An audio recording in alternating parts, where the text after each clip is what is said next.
ಮಾಡಲೇಬೇಕು ಅಂತ ನಿರ್ಧಾರ ತಗೊಂಡ್ರೆ ಜಗತ್ತಿನ ಯಾವ ಶಕ್ತಿಯೂ ನಿಮ್ಮ ಅಡ್ಡಕ್ಕೆ ಬರೋದಿಲ್ಲ.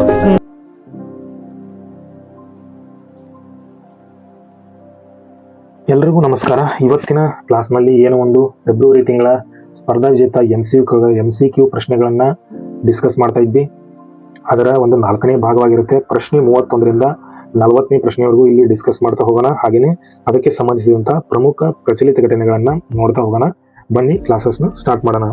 ಪ್ರಶ್ನೆ 31, ಈ ಕೆಳಗಿನ ಯಾರು 2023ರ ವರ್ಷದ ಅತ್ಯುತ್ತಮ ಮಹಿಳಾ ಫಿಫಾ ಫುಟ್ಬಾಲ್ ಆಟಗಾರ್ತಿ ಪ್ರಶಸ್ತಿ ಪಡೆದಿದ್ದಾರೆ ಅಂತ ಪ್ರಶ್ನೆ ಕೇಳಲಾಗಿದೆ. Option A Aitana Bonmati, B Ding Liren, C Alex Morgan, D ಮೇಲಿನ ಎಲ್ಲರೂ ಅಂತ 4 ಆಪ್ಷನ್ಗಳನ್ನ ಕೊಡಲಾಗಿದೆ. ಇಲ್ಲಿ ಸರಿಯಾದ ಉತ್ತರ ಯಾವುದಪ್ಪ ಅಂತಂದ್ರೆ option A Aitana Bonmati is the right answer.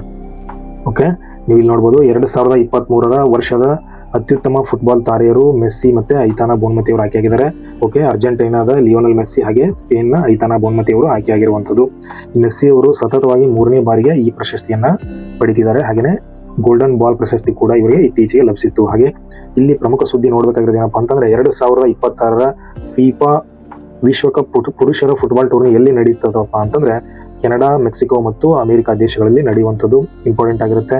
ಹಾಗೆ 2022-23ರ football champion Santosh football champion trophy win ಆಗಿರುವಂತಹ ರಾಜ್ಯ ಯಾವುದಪ್ಪ ಅಂದ್ರೆ ಕರ್ನಾಟಕ. 2024ರಲ್ಲಿ ಸಂತೋಷ್ ಟ್ರೋಫಿಯನ್ನು ಯಾವ ರಾಜ್ಯ ಗೆದ್ದಿದೆ ನನಗೆ ಕಮೆಂಟ್ ಬಾಕ್ಸ್ ಅಲ್ಲಿ ತಿಳಿಸಿ. ಓಕೆ, ಹಾಗೆ ಇನ್ನೊಂದು ಪ್ರಮುಖ ಸುದ್ದಿ ಏನಪ್ಪಾ ಅಂತಂದ್ರೆ ಭಾರತದ ದೇಶದ ಎತ್ತರದ ವೀಕ್ಷಣಾ ಗೋಪುರ ನಿರ್ಮಾಣಕ್ಕೆ ಸಿದ್ಧತೆ ಮಾಡ್ಕೊಂತಾ ಇದೀವಿ. ಎಲ್ಲಿ ಸ್ಥಾಪನೆ ಮಾಡ್ತಿದ್ದಾರೆ ಅಂದ್ರೆ ನೀವು ನೋಡಬಹುದು 250 ಮೀಟರ್ ಒಂದು ಎತ್ತರ ಇರುವಂತಹ ಒಂದು ಗೋಪುರ ಬೆಂಗಳೂರಲ್ಲಿ ಸ್ಥಾಪನೆ ಮಾಡ್ತಾ ಇದ್ದೇವೆ. ತುಂಬಾ ಇಂಪಾರ್ಟೆಂಟ್ ಆಗಿರುತ್ತೆ. ಬೆಂಗಳೂರ ಮೇಲೆ ಪ್ರಶ್ನೆ ಬರುವಂತ ಸಾಧ್ಯತೆ ಇರುತ್ತೆ. ಹಾಗೆ ಬೆಂಗಳೂರು ಇತ್ತೀಚೆಗೆ ಯಾವುದಕ್ಕೆ ಸುದ್ದಿಯಲ್ಲಿತ್ತಪ್ಪ ಅಂತಂದ್ರೆ 2023ರಲ್ಲಿ ಏನೋ ಒಂದು ಯುನೆಸ್ಕೋದ ವಿಶ್ವ ಸಾಂಸ್ಕೃತಿಕ ನಗರ ಪಟ್ಟಿಗೆ ಸೇರಿರುವಂತಹ ದೇಶದ ಮೊದಲ ನಗರವಾಗಿ ಬೆಂಗಳೂರು ಆಯ್ಕೆಯಾಗಿದೆ. ಹಾಗೆಯೇ ರೀಯೂಸ್, ರೆಡ್ಯೂಸ್, ರೀಸೈಕಲ್ ಅನ್ನುವಂತ ಒಂದು ministry of housing and urban affairs ಒಂದು ಯೋಜನೆಗೆ ಬೆಂಗಳೂರು ನಗರ ಆಯ್ಕೆಯಾಗಿದೆ. ಹಾಗೆ ಪ್ರಮುಖ ಸುದ್ದಿ ಏನಪ್ಪಾ ಅಂತಂದ್ರೆ ಇತ್ತೀಚೆಗೆ ಭಾರತೀಯ ಸೇನೆ ಆಪರೇಷನ್ ಸರ್ವಶಕ್ತಿ ಅಂತ ಒಂದು ಆಪರೇಷನ್ ನ ಕೈಗೊಂಡಿತ್ತು. ನೀವು ನೋಡಬಹುದು ಆಪರೇಷನ್ ಸರ್ವಶಕ್ತಿ ಅಂತ ಒಂದು ಆಪರೇಷನ್ ನ ಕೈಗೊಂಡಿತ್ತು. ಏನಕ್ಕಪ್ಪ ಅಂತಂದ್ರೆ ಇದು ಎಲ್ಲಿ ಜಮ್ಮು ಕಾಶ್ಮೀರದ ಪೂಂಚ್ ಮತ್ತು ರಚೌರಿ ಜಿಲ್ಲೆಗಳಲ್ಲಿ ಭಯೋತ್ಪಾದನೆ ನಿರ್ಮೂಲನೆ ಮಾಡಕ್ಕೆ ಒಂದು ಆಪರೇಷನ್ ಆಗಿರುತ್ತೆ. ತುಂಬಾ ಇಂಪಾರ್ಟೆಂಟ್ ಆಗಿರುತ್ತೆ, ನೆನಪಿನಲ್ಲಿ ಇಟ್ಕೊಳ್ಳಿ. ಹಾಗೆ ಪ್ರಮುಖ ಸುದ್ದಿ ಏನಪ್ಪಾ ಅಂತಂದ್ರೆ UPI ವ್ಯವಸ್ಥೆಯನ್ನ ಅಳವಡಿಸಿಕೊಂಡ ಮೊದಲ ಯುರೋಪಿಯನ್ ದೇಶ ಯಾವ್ದಪ್ಪ ಅಂತಂದ್ರೆ ಫ್ರಾನ್ಸ್ ಆಗಿರುತ್ತೆ. ಹಾಗೇನೆ ಭಾರತದ ಮೊದಲ ನೆರೆಯ ದೇಶ ಯಾವುದು ಅಂತ ಪ್ರಶ್ನೆ ಕೇಳಿದ್ರೆ UPI ಅಳವಡಿಸಿಕೊಂಡಿರುವಂತದ್ದು ಭೂತಾನ್ ಆಗಿರುತ್ತೆ. 2 ಇಂಪಾರ್ಟೆಂಟ್ ಆಗಿರುತ್ತೆ, ನೆನಪಿನಲ್ಲಿ ಇಟ್ಕೊಳ್ಳಿ. ಹಾಗೆ ಫ್ರಾನ್ಸ್ ದೇಶದ ಅತಿ ಕಿರಿಯ ಪ್ರಧಾನಿಯಾಗಿ ಇತ್ತೀಚೆಗೆ ಗೇಬ್ರಿಯಲ್ ಅಟಲ್ ಅನ್ನುವಂತ ಒಬ್ಬ ವ್ಯಕ್ತಿ ಅವರು ಆಯ್ಕೆಯಾಗಿದ್ದಾರೆ. ಪ್ರಧಾನಿ ಹುದ್ದೆಗೆ ಆಯ್ಕೆಯಾಗಿರುವಂತಹ ಅತ್ಯಂತ ಕಿರಿಯ ವ್ಯಕ್ತಿ ಇವರು ಫ್ರಾನ್ಸ್ ನಲ್ಲಿ. ಹಾಗೆ ಇತ್ತೀಚೆಗೆ ಗಣರಾಜ್ಯೋತ್ಸವಕ್ಕೆ ಇಮ್ಯಾನ್ಯುಯಲ್ ಮ್ಯಾಕ್ರಾನ್ ಅನ್ನುವಂತ ಒಂದು ಫ್ರಾನ್ಸ್ ನ ಅಧ್ಯಕ್ಷರು ಇವರು ಗೆಸ್ಟ್ ಆಗಿ ಆಗಮಿಸಿದ್ರು ಅನ್ನುವಂಥದ್ದು ಇಲ್ಲಿ ಪ್ರಮುಖ ಸುದ್ದಿ ಆಗಿರುತ್ತೆ. ಫ್ರಾನ್ಸ್ ಬಗ್ಗೆ ಸ್ವಲ್ಪ ನೋಡ್ಕೊಳ್ಳಿ, ಇಂಪಾರ್ಟೆಂಟ್ ಆಗಿರುತ್ತೆ. ಪ್ರಶ್ನೆ 32, 2024-25ನೇ ಸಾಲಿನ ಮಧ್ಯಂತರ ಬಜೆಟ್ ನಲ್ಲಿ ವಿತ್ತೀಯ ಕೊರತೆಯನ್ನ ಎಷ್ಟಕ್ಕೆ ಅಂದಾಜು ಮಾಡಲಾಗಿದೆ ಅಂತ ಪ್ರಶ್ನೆ ಕೇಳಲಾಗಿದೆ. Option A 5.8%, B 5.1%, C 4.3%, D 2.0% ಅಂತ 4 ಆಪ್ಷನ್ಗಳನ್ನ ಕೊಡಲಾಗಿದೆ. ಇಲ್ಲಿ ಸರಿಯಾದ ಉತ್ತರ ಯಾವುದಪ್ಪ ಅಂತಂದ್ರೆ option B 5.1% is the right answer. ಏನು ಒಂದು ಮಧ್ಯಂತರ ಬಜೆಟ್ ಇತ್ತೀಚೆಗೆ ಬಿಡುಗಡೆ ಆಗಿತ್ತು ಎಲೆಕ್ಷನ್ಗಿನ ಮುಂಚೆ. ಅದರಲ್ಲಿ ವಿತ್ತೀಯ ಕೊರತೆ ಎಷ್ಟಿತ್ತಪ್ಪ ಅಂದ್ರೆ 5.1% ಇತ್ತು. ಹಾಗೆ ವಿತ್ತೀಯ ಕೊರತೆ ಅಂದ್ರೆ ಏನಪ್ಪಾ ಅಂತ ನೀವು ಕೆಲವರು ಪ್ರಶ್ನೆ ಮಾಡ್ಬೋದು. ಏನು ಒಂದು ನಮ್ಮ ದೇಶದ ಆದಾಯ ಮತ್ತೆ ಒಟ್ಟು ವೆಚ್ಚದ ನಡುವಿನ ವ್ಯತ್ಯಾಸವನ್ನ ನಾವು ವಿತ್ತೀಯ ಕೊರತೆ ಅಂತ ಕರಿತೀವಿ. ಇದರದು ಅಮೌಂಟು ಪರ್ಸೆಂಟೇಜ್ ಅಂದಾಜು ಎಷ್ಟಿತ್ತಪ್ಪ ಅಂದ್ರೆ 5.1 ಇದೆ. ಫಿಸ್ಕಲ್ ಡೆಫಿಸಿಟ್ ಅಂತ ಏನು ಕರಿತೀವಿ ಅದರದ್ದು 5.1 ಇದೆ. ನೀವು ನೋಡ್ಬೋದು 2024-25ರ ಕೇಂದ್ರ ಮಧ್ಯಂತರ ಬಜೆಟ್ ಏನೊಂದು ಇಂಟ್ರಿಮ್ ಬಜೆಟ್ ಅಂತ ಕರಿತೀವಿ, ವೋಟ್ ಆನ್ ಅಕೌಂಟ್ ಅಂತ ಕರಿತೀವಿ ಇದಕ್ಕೆ. ಓಕೆ, ಹಾಗೆ ಬಜೆಟ್ ಗಾತ್ರ ಎಷ್ಟಿತ್ತಪ್ಪ ಅಂದ್ರೆ 47,65,768 ಕೋಟಿ ರೂಪಾಯಿಗಳಷ್ಟು ಒಂದು ಮಧ್ಯಂತರ ಬಜೆಟ್ ಇರುವಂತದ್ದು. ಕೇಂದ್ರ ಬಜೆಟ್ನ ಅಂಕಿಅಂಶಗಳಲ್ಲಿ ವಿತ್ತೀಯ ಕೊರತೆ ಎಷ್ಟಿತ್ತಪ್ಪ ಅಂತಂದ್ರೆ 5.1% ಇರುವಂತದ್ದು. ಈ ವರ್ಷ 2024-25ರಲ್ಲಿ 5.1% ಇರುವಂತದ್ದು ಇಂಪಾರ್ಟೆಂಟ್ ಆಗಿರುತ್ತೆ. ಪ್ರಶ್ನೆ ಕೇಳೋ ಸಾಧ್ಯತೆ ಇರುತ್ತೆ. ಪ್ರಶ್ನೆ 33, 2024-25ರ ಮಧ್ಯಂತರ ಬಜೆಟ್ ನಲ್ಲಿ ಯಾವ ಕ್ಷೇತ್ರಕ್ಕೆ ಅತಿ ಹೆಚ್ಚು ಅನುದಾನ ಹಂಚಿಕೆಯಾಗಿದೆ ಅಂತ ಪ್ರಶ್ನೆ ಮಾಡಲಾಗಿದೆ. ಆಪ್ಷನ್ ಎ ಶಿಕ್ಷಣ, ಬಿ ಆರೋಗ್ಯ, ಸಿ ರಕ್ಷಣೆ, ಡಿ ರೈಲ್ವೆ ಅಂತ 4 ಆಪ್ಷನ್ಗಳನ್ನ ಕೊಡಲಾಗಿದೆ. ಇಲ್ಲಿ ಸರಿಯಾದ ಉತ್ತರ ಯಾವುದಪ್ಪ ಅಂತಂದ್ರೆ ಸಿ ರಕ್ಷಣಾ ಕ್ಷೇತ್ರಕ್ಕೆ ನಾವು ಅತಿ ಹೆಚ್ಚು ಅನುದಾನವನ್ನು ಹಂಚಿಕೆ ಮಾಡಿದ್ದೇವೆ ಈ ಮಧ್ಯಂತರ ಬಜೆಟ್ ನಲ್ಲಿ. ನೀವು ಇಲ್ಲಿ ನೋಡಬಹುದು ಒಟ್ಟು 8% ರಕ್ಷಣಾ ಕ್ಷೇತ್ರಕ್ಕೆ ಕೊಡಮಾಡಲಾಗಿದೆ. ಓಕೆ, ಹಾಗೇನೆ ನೀವು ಇಲ್ಲಿ ನೋಡಬಹುದು ರಕ್ಷಣೆಗೆ 6.21 lakh crores ಅನ್ನ ನಾವು ಬಿಡುಗಡೆ ಮಾಡಿದ್ದೇವೆ. ನೆಕ್ಸ್ಟ್ ಸೆಕೆಂಡ್ ಅತಿ ಹೆಚ್ಚು ಬಿಡುಗಡೆ ಮಾಡಿದ ಯಾವುದಕ್ಕಂತಂದ್ರೆ ರೈಲ್ವೆ ಕ್ಷೇತ್ರಕ್ಕೆ 2.55 lakh crore ನ ಬಿಡುಗಡೆ ಮಾಡಿದ್ದೇವೆ. ಹಾಗೆ ರಸ್ತೆ ಸಾರಿಗೆ ಮತ್ತು ಹೆದ್ದಾರಿಗೆ 2.78 lakhs rupees ನ ಬಿಡುಗಡೆ ಮಾಡಿರುವಂತದ್ದು. ಹಾಗೆ ಶಿಕ್ಷಣ ಕ್ಷೇತ್ರಕ್ಕೆ 1.24 ಲಕ್ಷ, ಆರೋಗ್ಯ ಕ್ಷೇತ್ರಕ್ಕೆ 90,000 ಲಕ್ಷ ಕೋಟಿಯನ್ನ ಬಿಡುಗಡೆ ಮಾಡಿರುವಂತದ್ದು. ಓಕೆ, ಲಕ್ಷ ಕೋಟಿಗಳಲ್ಲಿರುತ್ತೆ. ನೀವು ಅಬ್ಸರ್ವ್ ಮಾಡಬಹುದು. ಅತಿ ಹೆಚ್ಚು ಯಾವ್ದಪ್ಪ ಅಂತಂದ್ರೆ ರಕ್ಷಣೆ, ರೈಲ್ವೆ ಮತ್ತೆ ರಸ್ತೆ, ಮೂರು ಕ್ಷೇತ್ರಗಳಿಗೆ ಅತಿ ಹೆಚ್ಚು ಬಜೆಟ್ ಬಿಡುಗಡೆ ಮಾಡಿರುವಂತದ್ದು. ಹಾಗೆ ನೀವು ಇಲ್ಲಿ ನೋಡ್ಬೋದು. ಇನ್ನ ಯೋಜನಾವಾರು ನೋಡ್ತಾ ಹೋದ್ರೆ ಅತಿ ಹೆಚ್ಚು ಯಾವ ಯೋಜನೆಗೆ ಬಜೆಟ್ ಅನ್ನ ಮಂಡನೆ ಮಾಡಿದಾರಪ್ಪ ಅಂತಂದ್ರೆ ಮನರೇಗಾ ಅಂತ ಏನ್ ಕರಿತೀವಿ, ಅದಕ್ಕೆ 86,000 ಕೋಟಿ ರೂಪಾಯಿಗಳನ್ನ ಬಿಡುಗಡೆ ಮಾಡಿರುವಂತದ್ದು ಅತಿ ಹೆಚ್ಚು ಯೋಜನೆ. ಹಾಗೆ ಸೆಕೆಂಡ್ ಹೈಯೆಸ್ಟ್ ಯಾವ್ದಪ್ಪ ಅಂತಂದ್ರೆ ಪ್ರಧಾನಮಂತ್ರಿ ಆವಾಸ್ ಯೋಜನೆ 80,671 ಕೋಟಿ ರೂಪಾಯಿಗಳನ್ನ ಬಿಡುಗಡೆ ಮಾಡಿದ್ದಾರೆ. ಹಾಗೆ PM ಕಿಸಾನ್ ಯೋಜನೆ, ಹಾಗೆ ರಾಷ್ಟ್ರೀಯ ಜಲಜೀವನ್ ಮಿಷನ್ಗಳಿಗೆ ಅತಿ ಹೆಚ್ಚು ಬಿಡುಗಡೆ ಮಾಡಿರುವಂತದ್ದು. ಓಕೆ, ಹಾಗಾದ್ರೆ ನನಗೆ ಕಮೆಂಟ್ ಬಾಕ್ಸ್ ಅಲ್ಲಿ ತಿಳಿಸಿ, PM ಕಿಸಾನ್ ಸಮ್ಮಾನ್ ನಿಧಿ ಯಾವ ವರ್ಷ ಜಾರಿಗೆ ಬಂತು, ರಾಷ್ಟ್ರೀಯ ಜಲಜೀವನ್ ಮಿಷನ್ ಹಾಗೆ ಮನರೇಗಾ ಯೋಜನೆ ಯಾವ್ಯಾವ ವರ್ಷ ಜಾರಿಗೆ ಬಂದಂತ ಯೋಜನೆ ಆಗಿವೆ ನನಗೆ ಕಮೆಂಟ್ ಬಾಕ್ಸ್ ಅಲ್ಲಿ ತಿಳಿಸಿ. ಓಕೆ, ಬನ್ನಿ ನೆಕ್ಸ್ಟ್ ಪ್ರಶ್ನೆ ನೋಡೋಣ. ಪ್ರಶ್ನೆ 34, PM ಸೂರ್ಯೋದಯ ಯೋಜನೆಗೆ ಯಾವ ದಿನದಂದು ಚಾಲನೆ ನೀಡಲಾಗಿದೆ ಅಂತ ಪ್ರಶ್ನೆಯನ್ನು ಕೇಳಲಾಗಿದೆ. A 2019 March 15, B 2017 April 1, C 2014 December 22, D 2024 ಜನವರಿ 22 ಅಂತ 4 ಆಪ್ಷನ್ಗಳನ್ನ ಕೊಡಲಾಗಿದೆ. ಇಲ್ಲಿ ಸರಿಯಾದ ಉತ್ತರ ಯಾವ್ದಪ್ಪ ಅಂತಂದ್ರೆ ಆಪ್ಷನ್ ಡಿ 2024 ಜನವರಿ 22ರಂದು ಏನು ಒಂದು PM ಸೂರ್ಯೋದಯ ಅನ್ನುವಂತ ಯೋಜನೆಗೆ ಚಾಲನೆ ನೀಡಿದರು ನರೇಂದ್ರ ಮೋದಿ ಅವರು. ಇಲ್ಲಿ ನೋಡಬಹುದು. ಪ್ರಧಾನಮಂತ್ರಿ ಸೂರ್ಯೋದಯ ಯೋಜನೆ ಯಾವ ಸಚಿವಾಲಯದ ಕೆಳಗೆ ಬರುತ್ತಪ್ಪ ಅಂತಂದ್ರೆ ministry of new and renewable energy. ಕೇಂದ್ರ ಹೊಸ ಮತ್ತು ನವೀಕರಿಸಬಹುದಾದ ಇಂಧನ ಸಚಿವಾಲಯದ ಒಂದು ಯೋಜನೆಯಾಗಿದೆ. ಉದ್ದೇಶ ಏನಪ್ಪಾ ಅಂದ್ರೆ 1 ಕೋಟಿ ಮನೆಗಳ ಮೇಲೆ ಸೌರ ವಿದ್ಯುತ್ ಘಟಕ ಅಳವಡಿಸುವಂತ ಒಂದು ಉದ್ದೇಶವನ್ನು ಹೊಂದಿದೆ. ನೀವು ನೋಡಬಹುದು. 2024 ಜನವರಿ 22ರಂದು ಪ್ರಧಾನಿ ನರೇಂದ್ರ ಮೋದಿ ಅವರು ಈ ಯೋಜನೆಗೆ ಚಾಲನೆಯನ್ನ ತಂದಿರ್ತಾರೆ.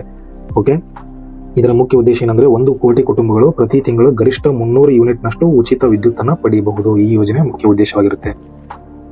ಹಾಗೆ ಮೇಲ್ಛಾವಣಿ ಸೋಲಾರ್ ವಿದ್ಯುತ್ ಕಾರ್ಯಕ್ರಮದಲ್ಲಿ ಮುಂಚೂಣಿಯಲ್ಲಿರುವ ರಾಜ್ಯ ಯಾವುದಪ್ಪ ಅಂತ ಪ್ರಶ್ನೆಯನ್ನು ಕೇಳಬಹುದು. Gujarat is the right answer. ಬನ್ನಿ ನೆಕ್ಸ್ಟ್ ಪ್ರಶ್ನೆ ನೋಡೋಣ. ಪ್ರಶ್ನೆ 35, 2023 ಡಿಸೆಂಬರ್ 23ರಂದು ಬಿಡುಗಡೆಯಾದ ಲಖಪತಿ ದೀದಿ ಯೋಜನೆಯನ್ನ ಅನುಷ್ಠಾನ ಮಾಡುವ ಸಚಿವಾಲಯ ಯಾವ್ದಂತ ಪ್ರಶ್ನೆ ಕೇಳಿದ್ದಾರೆ. ಯಾವಾಗ ಬಿಡುಗಡೆ ಆಯ್ತು ಯೋಜನೆ? 2023 ಡಿಸೆಂಬರ್ 23ರಂದು ಬಿಡುಗಡೆ ಆಗಿರುವಂತಹ ಯೋಜನೆ. ಆಪ್ಷನ್ ಎ ಮಹಿಳಾ ಮತ್ತು ಮಕ್ಕಳ ಕಲ್ಯಾಣ ಸಚಿವಾಲಯ, ಬಿ ಗ್ರಾಮೀಣಾಭಿವೃದ್ಧಿ ಸಚಿವಾಲಯ, ಸಿ ನಗರಾಭಿವೃದ್ಧಿ ಸಚಿವಾಲಯ, ಡಿ ಕೌಶಲ್ಯಾಭಿವೃದ್ಧಿ ಸಚಿವಾಲಯ ಅಂತ 4 ಆಪ್ಷನ್ಗಳನ್ನ ಕೊಟ್ಟಿದ್ದಾರೆ. ಸೊ ಇಲ್ಲಿ ಸರಿಯಾದ ಉತ್ತರ ಯಾವ್ದಪ್ಪ ಅಂತಂದ್ರೆ ತುಂಬಾ ಜನ ಯಾವ್ದು ಹಾಕ್ತೀರಾ ಗೊತ್ತಾ? ಮಹಿಳಾ ಮತ್ತು ಮಕ್ಕಳ ಕಲ್ಯಾಣ ಸಚಿವಾಲಯ ಹಾಕ್ತೀರಾ. ಯಾಕಂದ್ರೆ ಮಹಿಳೆಯರಿಗೆ ಸಂಬಂಧಿಸಿರುವಂತಹ ಯೋಜನೆ ಅನ್ಕೊಂಡು ಆಪ್ಷನ್ ಎ ಟಿಕ್ ಮಾಡ್ತೀರಾ, ಬಟ್ ರಾಂಗ್. ಇಲ್ಲಿ ಸರಿಯಾದ ಉತ್ತರ ಯಾವ್ದಪ್ಪ ಅಂತಂದ್ರೆ ಲಖಪತಿ ದೀದಿ ಯೋಜನೆಯನ್ನು ಅನುಷ್ಠಾನ ಮಾಡುವ ಸಚಿವಾಲಯ ಯಾವ್ದಪ್ಪ ಅಂತಂದ್ರೆ ಬಿ ಗ್ರಾಮೀಣಾಭಿವೃದ್ಧಿ ಸಚಿವಾಲಯ ಇಸ್ ದ ರೈಟ್ ಆನ್ಸರ್. ಬನ್ನಿ ಎಕ್ಸ್ಪ್ಲನೇಷನ್ ನೋಡೋಣ. ಲಖಪತಿ ದೀದಿ ಸ್ಕೀಮ್ ಗ್ರಾಮೀಣ ಮಹಿಳೆಯರ ಬಹುಜೀವನೋಪಾಯ ಚಟುವಟಿಕೆಗಳಿಗೆ ಉತ್ತೇಜನ ನೀಡುವ ಮಧ್ಯಂತರ ಬಜೆಟ್ನಲ್ಲಿ ಲಖಪತಿ ದೀದಿ ಯೋಜನೆ ಘೋಷಣೆಯಾಗಿದೆ. ಇನ್ನು ಒಂದು ಹಳ್ಳಿಗಳಲ್ಲಿ ಸಣ್ಣ ಉದ್ಯಮಗಳ ಸ್ಥಾಪನೆಗೆ ಸ್ವಸಹಾಯ ಗುಂಪಿನ ಸದಸ್ಯರಿಗೆ ಪ್ರೋತ್ಸಾಹ ನೀಡುವಂತ ಒಂದು ಯೋಜನೆ. ಉದ್ದೇಶ ಏನಪ್ಪಾ ಅಂತಂದ್ರೆ ಪ್ರತಿ ಮಹಿಳೆಯರು ಸ್ವಸಹಾಯ ಗುಂಪಿನಲ್ಲಿ ಏನಿರ್ತಾರಲ್ಲ ಅವರಿಗೆ ಕನಿಷ್ಠ ವಾರ್ಷಿಕವಾಗಿ 1 ಲಕ್ಷ ಆದಾಯವನ್ನ ತಂದು ಕೊಡುವಂತ ಒಂದು ಉದ್ಯೋಗವನ್ನ ಸೃಷ್ಟಿ ಮಾಡುವುದು, ಸಾಲವನ್ನ ನೀಡುವುದರ ಮೂಲಕ ಇದರ ಮುಖ್ಯ ಗುರಿಯಾಗಿರುತ್ತೆ. ಅನುಷ್ಠಾನ ಯಾರು ಮಾಡ್ತಾರಪ್ಪ ಅಂತಂದ್ರೆ ಮಿನಿಸ್ಟ್ರಿ ಆಫ್ ರೂರಲ್ ಡೆವಲಪ್ಮೆಂಟ್. ಈ ಯೋಜನೆಯಡಿ 3 ಕೋಟಿ ಮಹಿಳೆಯರಿಗೆ ತರಬೇತಿ ನೀಡುವ ಒಂದು ಪ್ರಸ್ತಾವನೆ ಮಾಡಲಾಗಿದೆ. ತರಬೇತಿ ನೀಡ್ತಾರೆ, ಹಾಗೆ ಸಾಲ ಸಹಾಯವನ್ನ ನೀಡ್ತಾರೆ. ಓಕೆ, ಅದರ ಮೂಲಕ ಮಹಿಳೆಯರ ಇನ್ಕಮ್ ಅನ್ನ ವರ್ಷಕ್ಕೆ ಕನಿಷ್ಠ 1 ಲಕ್ಷಕ್ಕೆ ಏರಿಕೆ ಮಾಡುವಂತದ್ದು ಒಂದು ಲಖಪತಿ ದೀದಿ ಯೋಜನೆಯ ಮುಖ್ಯ ಉದ್ದೇಶ ಆಗಿರುತ್ತೆ. ಇಂಪಾರ್ಟೆಂಟ್ ಆಗಿರುತ್ತೆ, ನೆನಪಿನಲ್ಲಿ ಇಟ್ಕೊಳ್ಳಿ. ಪ್ರಶ್ನೆ 36, ಈ ಕೆಳಗಿನ ಯಾರು ಅತಿ ಕಡಿಮೆ ಅವಧಿಗೆ ಕರ್ನಾಟಕ ಹೈಕೋರ್ಟ್ನ ಮುಖ್ಯ ನ್ಯಾಯಮೂರ್ತಿಯಾಗಿ ಸೇವೆ ಸಲ್ಲಿಸಿದ್ದಾರೆ ಅಂತ ಪ್ರಶ್ನೆ ಮಾಡಲಾಗಿದೆ. Option A NV Anjaria, B PB Varale, C PS Dinesh Kumar, D SA Hakeem ಅಂತ 4 ಆಪ್ಷನ್ಗಳನ್ನ ಕೊಡಲಾಗಿದೆ. ಸೊ ಅತಿ ಕಡಿಮೆ ಅವಧಿಗೆ ಕರ್ನಾಟಕ ಹೈಕೋರ್ಟ್ನ ಮುಖ್ಯ ನ್ಯಾಯಮೂರ್ತಿಯಾಗಿ SA ಹಕೀಂ ಅನ್ನುವಂತ ನ್ಯಾಯಮೂರ್ತಿಗಳು ಒಂದು ಪಾತ್ರರಾಗಿದ್ದಾರೆ. Option D is the right answer. ಬನ್ನಿ ನೀವು ಇಲ್ಲಿ ನೋಡಬಹುದು. ಕರ್ನಾಟಕ ರಾಜ್ಯ ಹೈಕೋರ್ಟ್ನ ನೂತನ ಮುಖ್ಯ ನ್ಯಾಯಮೂರ್ತಿ PS ದಿನೇಶ್ ಕುಮಾರ್ ನೇಮಕ ಆಗಿದ್ರು. ಇದು ಫೆಬ್ರವರಿ ನ್ಯೂಸ್ ಆಗಿರುತ್ತೆ. ಬಟ್ ಪ್ರಸ್ತುತ ಯಾರಿದಾರಪ್ಪ ಅಂತಂದ್ರೆ ವಿ ಅಂಜಾರಿ ಅನ್ನುವಂಥವ್ರು Chief Justice of High Court of Karnataka ಆಗಿದ್ದಾರೆ. ಓಕೆ, ಬನ್ನಿ ಎಕ್ಸ್ಪ್ಲನೇಷನ್ ನೋಡೋಣ. ನೀವು ನೋಡಬಹುದು. ಕರ್ನಾಟಕ ನ್ಯಾಯಮೂರ್ತಿ ದಿನೇಶ್ ಕುಮಾರ್ ಅವರು 21 ದಿನಗಳ ಕಾಲ ಸೇವೆ ಸಲ್ಲಿಸಿ ಈ ಮೂಲಕ ಕರ್ನಾಟಕ ಹೈಕೋರ್ಟ್ ಇತಿಹಾಸದಲ್ಲಿ ಅತ್ಯಂತ ಕಿರುವಧಿ ಹೊಂದಿದ 2ನೇ ಸ್ಥಾನದಲ್ಲಿದ್ದಾರೆ. ಹಾಗೆ ಮೊದಲನೇ ಸ್ಥಾನದಲ್ಲಿ ಯಾರಿದ್ದಾರೆ? ಏನೋ ಒಂದು 1996 ಅಲ್ಲಿ ಅಪಾಯಿಂಟ್ ಆಗಿರುವಂತಹ SA ಹಕೀಂ ಅನ್ನೋರು ಕೇವಲ 6 ದಿನ ಸೇವೆ ಸಲ್ಲಿಸಿದ್ರು ಚೀಫ್ ಜಸ್ಟಿಸ್ ಆಫ್ ಕರ್ನಾಟಕ ಆಗಿ. ಅವರು ಅತಿ ಕಡಿಮೆ ಅವಧಿಗೆ ಸೇವೆ ಸಲ್ಲಿಸಿದಂತ ಕರ್ನಾಟಕದ ಮುಖ್ಯ ನ್ಯಾಯಮೂರ್ತಿ ಆಗಿರ್ತಾರೆ ಅನ್ನೋದು ಇಲ್ಲಿ ಇಂಪಾರ್ಟೆಂಟ್ ನ್ಯೂಸ್ ಆಗಿರುತ್ತೆ. ವಿಶ್ವದ ಅತಿ ದೊಡ್ಡ ಸಾಹಿತ್ಯ ಉತ್ಸವ ಜೈಪುರ್ ಪಿಂಕ್ ಸಿಟಿ 2024 ಏನೊಂದು ಜೈಪುರ್ ಸಾಹಿತ್ಯ ಉತ್ಸವ ಅಂತ ಕರಿತೀವಿ. ಇದು ವಿಶ್ವದಲ್ಲೇ ನಡೆಯುವಂತ ಅತಿ ದೊಡ್ಡ ಸಾಹಿತ್ಯ ಹಬ್ಬ ಅಂತಾನೆ ಕರೀತಾರೆ. ಹಾಗೆ ಇಂಪಾರ್ಟೆಂಟ್ ನ್ಯೂಸ್, ಮಿಲಿಟರಿ ಸಾಹಿತ್ಯ ಉತ್ಸವ ಇತ್ತೀಚೆಗೆ ಎಲ್ಲಿ ನಡೀತಪ್ಪ ಅಂತಂದ್ರೆ ಅಮೃತ್ಸರ್, ಪಂಜಾಬ್ನ ಅಮೃತ್ಸರದಲ್ಲಿ ನಡೆದಿರುವಂತದ್ದು. ಇಂಪಾರ್ಟೆಂಟ್ ಆಗಿರುತ್ತೆ, ನೆನಪಿನಲ್ಲಿ ಇಟ್ಕೊಳ್ಳಿ. ಹಾಗೆ 2024 ಅಂತಾರಾಷ್ಟ್ರೀಯ ಗಾಳಿಪಟ ಉತ್ಸವ ಎಲ್ಲಿ ನಡೀತಪ್ಪ ಅಂತಂದ್ರೆ ಗಾಳಿಪಟದ ರಾಜಧಾನಿ ಅಂತಾನೆ ಫೇಮಸ್ ಆಗಿರುವಂತಹ ಅಹಮದಾಬಾದಲ್ಲಿ ನಡೆದಿರುವಂತದ್ದು. ಪ್ರಶ್ನೆ 37, ಇತ್ತೀಚೆಗೆ ಯಾವ ದೇಶವು ಸೊಮಾಲಿಯಾ ಸಮೀಪದ ಕಡಲ್ಗಳ್ಳರಿಂದ ಅಪಹರಣಕ್ಕೀಡಾದ ಇರಾನ್ ದೇಶದ ಹಡಗನ್ನ ರಕ್ಷಿಸಿದೆ ಅಂತ ಪ್ರಶ್ನೆ ಮಾಡಲಾಗಿದೆ. ಯಾವ ದೇಶ ಸೊಮಾಲಿಯಾ ಸಮೀಪ ಇರಾನ್ ದೇಶದ ಹಡಗನ್ನ ರಕ್ಷಣೆ ಮಾಡಿತು ಅಂದ್ರೆ option A Bharat, B America, C Japan, D France ಅಂತ 4 ಆಪ್ಷನ್ಗಳನ್ನ ಕೊಡಲಾಗಿದೆ. ಇಲ್ಲಿ ಸರಿಯಾದ ಉತ್ತರ ಯಾವ್ದಪ್ಪ ಅಂತಂದ್ರೆ option A Bharat is the right answer. ಯಾಕಂದ್ರೆ ಇತ್ತೀಚೆಗೆ ನೀವು ನೋಡ್ಬೋದು ಕಡಲ್ಗಳ್ಳರಿಂದ ಇರಾನ್ನ ಹಡಗು ರಕ್ಷಿಸಿದ INS ಸುಮಿತ್ರ, ಏನೊಂದು ಭಾರತದ ನೌಕೆಯಾಗಿರುವಂತಹ INS ಸುಮಿತ್ರ ಇತ್ತೀಚೆಗೆ ಸೊಮಾಲಿಯಾ ಸಮೀಪದಲ್ಲಿ ಇರಾನ್ನ ಹಡಗನ್ನ ಏನು ಅಪಹರಣಕ್ಕೀಡಾಗಿತ್ತು ಅದನ್ನ ಭಾರತದ ಸುಮಿತ್ರ ಅನ್ನುವಂಥ ಒಂದು ಹಡಗು ರಕ್ಷಣೆ ಮಾಡಿರುವಂಥದ್ದು ಇಂಪಾರ್ಟೆಂಟ್ ಆಗಿರುತ್ತೆ. ಹಾಗೆ INS ಇಂಪಾಲ್ ಅನ್ನುವಂಥ ಒಂದು ನೌಕೆ ಇತ್ತೀಚೆಗೆ ಸುದ್ದಿಯಲ್ಲಿತ್ತು. ಭಾರತದ ನೌಕೆ ಏನಪ್ಪಾ ಅಂತಂದ್ರೆ ಇತ್ತೀಚೆಗೆ ತಯಾರಾದಂತಹ ಸ್ವದೇಶಿ ನಿರ್ಮಿತ ಕ್ಷಿಪಣಿ ಧ್ವಂಸಕ ಹಡಗಾಗಿರುತ್ತೆ. ಆಮೇಲೆ INS ಸಂದಾಯಕ್ ಅನ್ನುವಂಥ ಒಂದು ನೌಕೆ ಇತ್ತೀಚೆಗೆ ಸುದ್ದಿಯಲ್ಲಿತ್ತು. ಅದು ಯಾವ ರೀತಿ ಹಡಗಾಗಿದೆ ನನಗೆ ಕಮೆಂಟ್ ಬಾಕ್ಸ್ ಅಲ್ಲಿ ತಿಳಿಸಿ. ಖ್ಯಾತ ಹಿಂದೂಸ್ತಾನಿ ಗಾಯಕಿ ಪದ್ಮವಿಭೂಷಣ ಪ್ರಶಸ್ತಿ ವಿಜೇತೆ ಪ್ರಭಾ ಅತ್ರೆ ನಿಧನ. ಪ್ರಭಾ ಅತ್ರೆ ಅವರು ಒಬ್ಬ ಖ್ಯಾತ ಗಾಯಕಿ ಆಗಿರ್ತಾರೆ, ಹಿಂದೂಸ್ತಾನಿ ಶಾಸ್ತ್ರೀಯ ಸಂಗೀತದ ಗಾಯಕಿ ಆಗಿರ್ತಾರೆ, ಪ್ರಶ್ನೆ ಆಗಿದೆ ಆಲ್ರೆಡಿ. ಹಾಗೆಯೇ ಕಿರಾಣ ಘರಾಣಕ್ಕೆ ಸಂಬಂಧಿಸಿದಂತ ಒಂದು ಗಾಯಕಿ ಆಗಿರ್ತಾರೆ. ಅವರು ನಿಧನರಾಗಿರುವುದರಿಂದ ತುಂಬಾ ಇಂಪಾರ್ಟೆಂಟ್ ಆಗಿರುತ್ತೆ, ಎಲ್ಲರೂ ನೆನಪಿನಲ್ಲಿ ಇಟ್ಕೊಳ್ಳಿ. ಹಿಂದೂಸ್ತಾನಿ ಶಾಸ್ತ್ರೀಯ ಸಂಗೀತ ಮಾಂತ್ರಿಕ ಘರಾಣದ ಉಸ್ತಾದ್ ರಶೀದ್ ಖಾನ್ ಅವರು ನಿಧನರಾಗಿದ್ದಾರೆ. ಇಬ್ರು ಹಿಂದೂಸ್ತಾನಿ ಗಾಯಕರು ನಿಧನರಾಗಿರುವಂತದ್ದು, ಯಾರು? ಪ್ರಭಾ ಅತ್ರೆ ಹಾಗೆ ಉಸ್ತಾದ್ ರಶೀದ್ ಖಾನ್. ಓಕೆ, ಇನ್ನೊಂದು ಇಂಪಾರ್ಟೆಂಟ್ ನ್ಯೂಸ್ ಏನಪ್ಪಾ ಅಂದ್ರೆ ಡೆನ್ಮಾರ್ಕ್ನ 10ನೇ ರಾಜನಾಗಿ ಅಧಿಕಾರ ಸ್ವೀಕರಿಸಿದ ಫ್ರೆಡರಿಕ್ ಅವರು ಯಾವ ದೇಶದ ರಾಜನಾಗಿ ಅಧಿಕಾರ ಸ್ವೀಕರಿಸಿದ್ದಾರೆ ಅಂದ್ರೆ ಡೆನ್ಮಾರ್ಕ್. ಹಾಗೆ ಎಷ್ಟನೇ ರಾಜನಾಗಿ? 10ನೇ ರಾಜನಾಗಿ. ಇಂಪಾರ್ಟೆಂಟ್ ಆಗಿರುತ್ತೆ, KEA ಪರೀಕ್ಷೆಗಳಲ್ಲಿ ಪ್ರಶ್ನೆಯನ್ನು ಕೇಳ್ತಾರೆ. ಓಕೆ, ಡೆನ್ಮಾರ್ಕ್ನ ರಾಜಧಾನಿ ಕೋಪನ್ ಹೇಗನ್. ಓಕೆ, ಬನ್ನಿ ಪ್ರಶ್ನೆ 38, ಇತ್ತೀಚೆಗೆ ಯಾವ ಸ್ಥಳದಲ್ಲಿ ಭಾರತ, UAE ಹಾಗೂ ಫ್ರಾನ್ಸ್ ದೇಶಗಳ ನಡುವೆ ಡೆಸರ್ಟ್ ನೈಟ್ ಅನ್ನುವಂಥ ವಾಯುಪಡೆ ಜಂಟಿ ಸಮರಾಭ್ಯಾಸ ಜರುಗಿದೆ ಅಂತ ಪ್ರಶ್ನೆಯನ್ನು ಕೇಳಲಾಗಿದೆ. Option A Rajasthan, B Ladakh, C ಅರಬ್ಬಿ ಸಮುದ್ರ, ಡಿ ಬಂಗಾಳ ಕೊಲ್ಲಿ ಅಂತ 4 ಆಪ್ಷನ್ಗಳನ್ನ ಕೊಡಲಾಗಿದೆ. ಇಲ್ಲಿ ಸರಿಯಾದ ಉತ್ತರ ಯಾವ್ದಪ್ಪ ಅಂತಂದ್ರೆ ವಾಯುಪಡೆ ಅಂದ ತಕ್ಷಣ, ಡೆಸರ್ಟ್ ನೈಟ್ ಅಂದ ತಕ್ಷಣ ನೀವು ಲ್ಯಾಂಡ್ ಮೇಲೆ ನಡೆದಿರುವಂತಹ ವ್ಯಾಯಾಮ ಅಂತ ತಿಳ್ಕೊತೀರಾ. ಬಟ್ ಇಲ್ಲಿ ಸರಿಯಾದ ಉತ್ತರ ಯಾವ್ದಪ್ಪ ಅಂತಂದ್ರೆ ಅರಬ್ಬಿ ಸಮುದ್ರ. ಓಕೆ, ಯಾವ್ಯಾವ ದೇಶಗಳ ನಡುವೆ ಡೆಸರ್ಟ್ ನೈಟ್ ನಡೀತಾ ಅಂತ ಪ್ರಶ್ನೆ ಕೇಳ್ಬೋದು. ಭಾರತ, UAE ಮತ್ತೆ ಫ್ರಾನ್ಸ್. ಯಾವ ಪಡೆಯ ನಡುವೆ ನಡೆದಿದೆ ಅಂತಂದ್ರೆ ವಾಯುಪಡೆಯ ಜಂಟಿ ಸಮರಾಭ್ಯಾಸ ಆಗಿರುತ್ತೆ. ಓಕೆ, ನೀವು ಇಲ್ಲಿ ನೋಡ್ಬೋದು ಭಾರತ, UAE, ಫ್ರಾನ್ಸ್ ವಾಯುಪಡೆಯ ಜಂಟಿ ಸಮರಾಭ್ಯಾಸ ಡೆಸರ್ಟ್ ನೈಟ್ ಅರಬ್ಬಿ ಸಮುದ್ರದ ಮೇಲೆ ನಡೆದಿರುವಂತದ್ದು.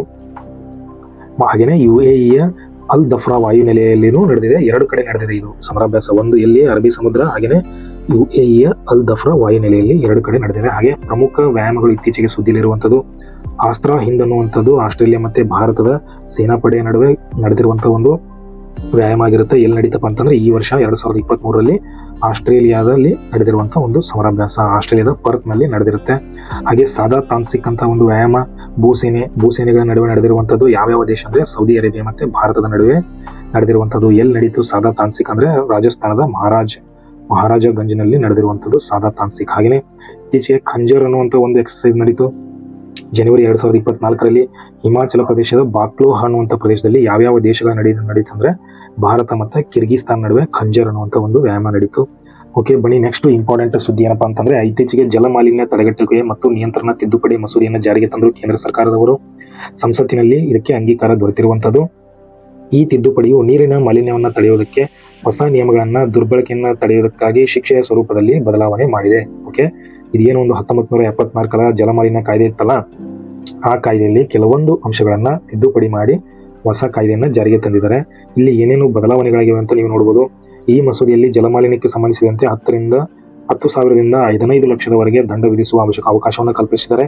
ಹಾಗೆ ಎರಡನೇ ಬದಲಾವಣೆ ಅಂದ್ರೆ ಕೇಂದ್ರ ಸರ್ಕಾರ ಹೊಸ ಮಳಿಗೆಗಳು, ಕೈಗಾರಿಕಾ ಸ್ಥಾವರಗಳಿಗೆ ಇದರಿಂದ ವಿನಾಯಿತಿಯನ್ನ ನೀಡಿದ್ದಾರೆ. ಹಾಗೆ ರಾಜ್ಯ ಮಾಲಿನ್ಯ ನಿಯಂತ್ರಣ ಮಂಡಳಿಯ ಅಧ್ಯಕ್ಷರ ನಾಮನಿರ್ದೇಶನ ವಿಧಾನವನ್ನ ಕೇಂದ್ರ ಸರ್ಕಾರವೇ ಸೂಚನೆ ಮಾಡುತ್ತೆ ಅಂತ 3 ತಿದ್ದುಪಡಿಗಳನ್ನ ಇಲ್ಲಿ ತರಲಾಗಿದೆ. ಓಕೆ, ಬನ್ನಿ ಪ್ರಶ್ನೆ 39, 2024ರ 27ನೇ ರಾಷ್ಟ್ರೀಯ ಯುವ ಉತ್ಸವ ಯಾವ ಸ್ಥಳದಲ್ಲಿ ಆಚರಿಸಲಾಗಿದೆ ಅಂತ ಪ್ರಶ್ನೆ ಮಾಡಲಾಗಿದೆ. Option A Gwalior, B Thiruvananthapuram, C Nashik, D Hubballi Dharwad ಅಂತ 4 ಆಪ್ಷನ್ಗಳನ್ನ ಕೊಡಲಾಗಿದೆ. 2024ರ 27ನೇ ರಾಷ್ಟ್ರೀಯ ಯುವೋತ್ಸವ ಎಲ್ಲಿ ನಡೆದಪ್ಪ ಅಂತಂದ್ರೆ ಮಹಾರಾಷ್ಟ್ರದ ನಾಸಿಕ್ ನಲ್ಲಿ ನಡೆದಿರುವಂತದ್ದು. Option C is the right answer. ಇದು ನೋಡೋಣ. 2024ರ ರಾಷ್ಟ್ರೀಯ ಯುವಕರ ದಿನ ಜನವರಿ 12ರಂದು ಪ್ರತಿ ವರ್ಷ ಆಚರಿಸ್ತೀವಿ. ಈ ವರ್ಷದ ಧ್ಯೇಯವಾಕ್ಯ ಏನಾಗಿತ್ತಪ್ಪ ಅಂತಂದ್ರೆ arise awake realise the power of you hold ಅನ್ನುವಂಥದ್ದು ಧ್ಯೇಯವಾಕ್ಯ ಆಗಿರುತ್ತೆ. ಹಾಗೆಯೇ ಮಹಾರಾಷ್ಟ್ರದ ನಾಸಿಕ್ನಲ್ಲಿ ರಾಷ್ಟ್ರೀಯ ಯುವ ಉತ್ಸವ ನಡೀತು.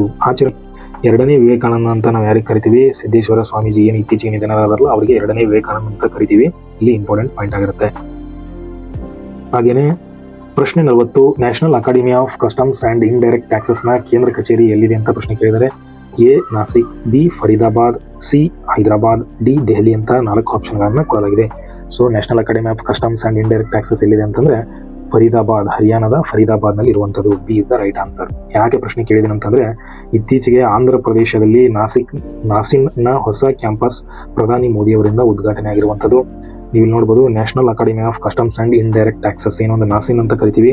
ಇದರ ಮೊದಲ ಅಕಾಡೆಮಿ ಎಲ್ಲಿತ್ತಂದ್ರೆ ಹರಿಯಾಣದ ಫರೀದಾಬಾದ್ ನಲ್ಲಿ ಇರುವಂತದ್ದು. ಆದ್ರೆ ಇತ್ತೀಚೆಗೆ ಇದರ ಇನ್ನೊಂದು ಕ್ಯಾಂಪಸ್ ಅನ್ನ ನಾವು ಆಂಧ್ರ ಪ್ರದೇಶದ ಪಾಲಸಮುದ್ರಂ ಅನ್ನುವಂಥದ್ರಲ್ಲಿ ಸ್ಥಾಪನೆ ಮಾಡಿದರೆ ಇಂಪಾರ್ಟೆಂಟ್ ಆಗಿರುತ್ತೆ, ನೆನಪಿಟ್ಕೊಳ್ಳಿ. ಸೊ ಪ್ರಶ್ನೆ 40 ಕಂಪ್ಲೀಟ್ ಆಗಿದೆ. ಇಲ್ಲಿಗೆ ಫೆಬ್ರವರಿ ತಿಂಗಳ ಏನೋ ಒಂದು ಸ್ಪರ್ಧಾ ವಿಜೇತ ಪ್ರಚಲಿತ ಘಟನೆಗಳನ್ನ MCQ ಮುಖಾಂತರ ಮತ್ತೆ ಕೆಲವೊಂದಿಷ್ಟು ಪ್ರಮುಖ ಸುದ್ದಿಗಳನ್ನ ಕಂಪ್ಲೀಟ್ ಆಗಿ ಡಿಸ್ಕಷನ್ ಮಾಡಿದ್ದೇವೆ. ಸೊ ಇದಕ್ಕೆ ರಿಲೇಟೆಡ್ ಏನಾದರೂ ಡೌಟ್ಸ್ ಇದ್ರೆ ನನಗೆ ಕಮೆಂಟ್ ಬಾಕ್ಸ್ ಅಲ್ಲಿ ತಿಳಿಸಿ. ಇದೇ ರೀತಿ ಮುಂದಿನ ತಿಂಗಳ ವಿಡಿಯೋಗಳನ್ನ MCQ ರೂಪದಲ್ಲಿ ತರ್ತಾ ಹೋಗ್ತೇನೆ.